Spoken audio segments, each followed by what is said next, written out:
Hi viewers, Narasimhaswamy అవతారం గురించి మీకు ఒక ఐడియా ఉండుంటే, ఆయన హిరణ్యకశిపుడిని చంపిన తర్వాత ఆగ్రహావేశాలతో ఉగ్ర రూపంతో ఆయన అసలు సకల లోకాలను కూడా వణికించేశాడు.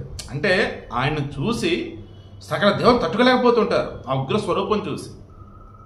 అప్పుడు మరలా ప్రహ్లాదుని అంతా వేడుకుంటే మరలా శాంతించు స్వామి నారాయణ అంటూ మరలా ఆయన ప్రార్థిస్తే అప్పుడు ప్రహ్లాదుని యొక్క మాటలకి ఆయన శాంతిస్తాడు.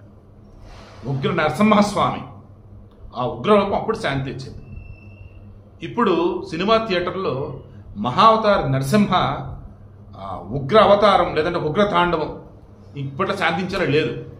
థియేటర్లో మొత్తం కూడా పూనక ఒక్కొక్కరికైతే ఏ రకంగా సినిమాలో హీరోలు లేరు, హీరోయిన్లు లేరు, కానీ ఆ సినిమాని చూసినటువంటి సగటు ప్రేక్షకుడు కూడా చేతెత్తుమని దండం పెడుతున్నారు. సాక్షాత్ శ్రీమన్నారాయణుడే నరసింహస్వామి అవతారంలో కనిపిస్తున్నాడు, సాక్షాత్ శ్రీమన్నారాయణుడే వరాహస్వామి అవతారంలో కనిపిస్తున్నాడు అని చెప్పేసి అంత అద్భుతంగా సినిమా ఉంది. దానివల్లే ఈరోజు 11వ రోజు అయినా సరే కలెక్షన్స్ వచ్చేసి 10 కోట్ల పైబడి వస్తున్నాయి. ఫస్ట్ డే వచ్చేసి 1,95,00,000 అంతే.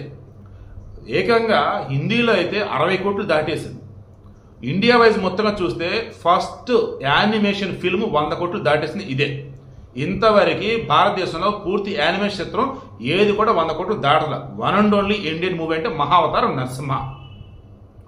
ఇక ఈ సినిమా క్రియేట్ చేసినటువంటి రికార్డులు కనుక మనం పరిశీలిస్తూ పోతే ఇది నిర్మించింది హోంబులే ఫిల్మ్స్ వాళ్ళు, కన్నడం వాళ్ళు. బట్ అక్కడ సినిమాకి వచ్చే కలెక్షన్స్ ఎంతో తెలుసా? మీరు నమ్ముతారో లేదు, 2 కోట్ల లోపే. తమిళలో వచ్చేసిన కలెక్షన్ ఎంతో తెలుసా? 80 లక్షల లోపే. ఈ మలయాళం వచ్చి మరీ దారుణం ఉన్నారు, వాళ్ళు ఏకంగా 20 లక్షల లోపే. మన తెలుగులో దగ్గరగా 18 కోట్లు వచ్చాయి, హిందీలో దగ్గరగా 60 కోట్లు, ఇక ఓవర్సీస్ రిమైనింగ్ అన్నట్టు. ఇలా చెప్పుకుంటే అయితే ఓవరాల్గా నాకున్న సమాచారం మేరకు ఈ రోజుకు 105 కోట్ల కలెక్షన్ వచ్చింది. సేల్ నరసింహస్వామి యొక్క ఆ ఉగ్ర అవతారం తాండవం ఆడుతూనే ఉంది, థియేటర్లు మోత మోగుతూనే ఉంది. ఇక ఇప్పుడు ఒక మాట నేను చెప్పాలి. అల్లు అరవింద్ గారు మన పవన్ కళ్యాణ్ సినిమా చూడమని అడుగున్నారు. ఎందుకంటే సనాతన ధర్మం కోసం మీరు పోరాటం చేస్తున్నారు. ఈ మహావతార నరసింహ ఈ సినిమా తీసినటువంటి టీం ఎవరైతే వాళ్ళు కూడా అందుకే ఈ సినిమాలో మన పిల్లలకి, మన ఈ తరానికి, పెద్దలకి తెలిసిన ఎన్నో అంశాలు ఉన్నాయి, మీరు ఒకసారి చూడండి, మీ ఫీడ్బ్యాక్ ఇవ్వండి అన్నాడు. సో నేను మరలా చెప్తున్నా, ఈ సినిమాకి మీరు పెట్టే ₹1 అయినా ₹1000 అస్సలు వృధా పోదు. అద్భుతమైనటువంటి ఒక గొప్పదైనటువంటి ఒక లోకంలో మీరు ఉంటారు, హ్యాపీగా చూడండి. ఇక ఈరోజు సినీ ఇండస్ట్రీ వచ్చేసి, తెలుగు సినీ ఇండస్ట్రీ వచ్చేసి ఫిల్మ్ ఫెడరేషన్ వాళ్ళు స్ట్రైక్ పోయారు. ఎందుకు ఏంటంటే వాళ్ళకి 30% పెంచాల్సిందే అన్నారు. ఏది? రోజువారీ వేతనం.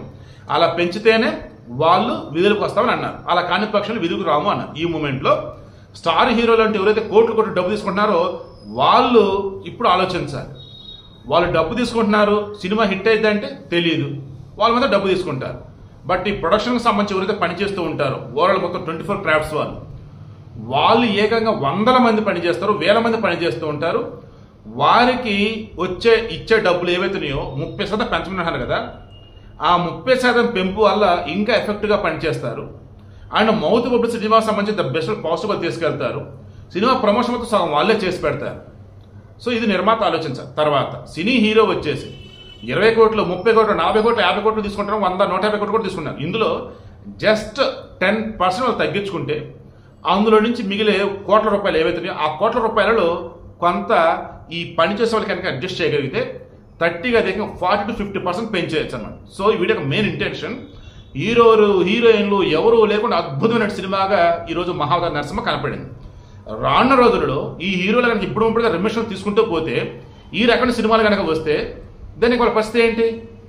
మరలా ఇక్కడ ఇదంతా యానిమేషన్ ఫిల్మ్, సినిమా వాళ్ళకి సంబంధించి ఎవరు ఉండాల్సిన అవసరం లేదు, మొత్తం టెక్నికల్గానే. అప్పుడు ఇండస్ట్రీ మాత్రం అసలు ఏమైపోయింది? సో అది ఆలోచించుకోవాలి. ఇండస్ట్రీలో ఉన్నటువంటి వాళ్ళు ఈరోజు అంతా అడుగుతుంది ఏదైతే ఉందో దాన్ని film chamber of commerce accept చేయట్లా. బట్ వీళ్ళైతే ఫిల్మ్ ఫెడరేషన్ వాళ్ళు అయితే ఒకటే చెప్పారు, మేము ఇక నుంచి సినిమా షూటింగ్ రావాలంటే నిర్మాత మాకు లెటర్ ఇవ్వాలి. ఇదిగో పెంచినటువంటి 30% వేతనంతో కూడా రిమైనింగ్ వేతనం మొత్తం కలగలిపి షూటింగ్ అయిన రోజే ఇస్తామని చెప్పేసి మాకు చెప్పాలని చెప్పేసి అన్నారు. మరి ఆ రకంగా అడుగులు వేస్తారో లేదో చూద్దాం. బట్ మహావతార నరసింహ మాత్రం ఈరోజు ఎవరైతే 100 కోట్లు తీసుకుంటున్న రెమ్యూనరేషన్ ఆ హీరోలకు పెద్ద గుణపాఠం, ఎవరైతే మన హిందూ మతాన్ని, హిందూ ధర్మాన్ని తక్కువ చేసి మాట్లాడుతున్నారో అందరూ పెద్ద గుణపాఠం. అన్నిటికి మించి హిందువుల యొక్క కళ్ళు తెరిపించింది.